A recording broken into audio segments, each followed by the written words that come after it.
కృష్ణా జిల్లా నూతన సంవత్సర పర్వదినాన్ని పురస్కరించుకుని గుడ్లవల్లేరు మండలం మరియు వడ్లమన్నాడు గ్రామ ప్రజలకు తెలుగుదేశం పార్టీ సీనియర్ నాయకులు పెన్నేరు రమేష్ బాబు శుభాకాంక్షలు తెలియజేశారు.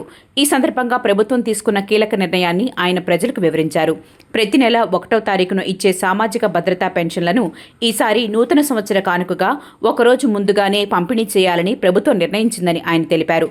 2026 నూతన సంవత్సరాన్ని అవ్వాతాతలు, వితంతువులు మరియు దివ్యాంగులు సంతోషంగా జరుపుకోవాలన్నదే ప్రభుత్వ ఉద్దేశమని పేర్కొన్నారు. ఈ సందర్భంగా రమేష్ బాబు మాట్లాడుతూ రాష్ట్రంలోని అవ్వాతాతలు మరియు వితంతువుల కళ్లల్లో ఆనందం చూడాలన్నదే గౌరవ ముఖ్యమంత్రి నారా చంద్రబాబు నాయుడు గారి ప్రధాన ఉద్దేశమన్నారు.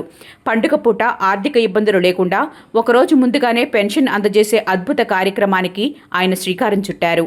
గతంలో పెన్షన్ కోసం గంటల తరబడి వేచి చూడాల్సి వచ్చేదని, కానీ ఇప్పుడు కూటమి ప్రభుత్వంలో గౌరవప్రదంగా ఇంటి వద్దకే పెన్షన్ చేరుతోందని ఆయన కొనియాడారు. అందరికీ నమస్కారం. నూతన సంవత్సరం సందర్భంగా జనవరి 1వ తేదీన ఇవ్వాల్సిన అవ్వాతాతల పెన్షన్, ఎన్టీఆర్ భరోసా పెన్షన్ ఒకరోజు ముందుగానే అనగా రేపు డిసెంబర్ 31 ఉదయం 6:30కే ఇవ్వడం జరుగుతుంది.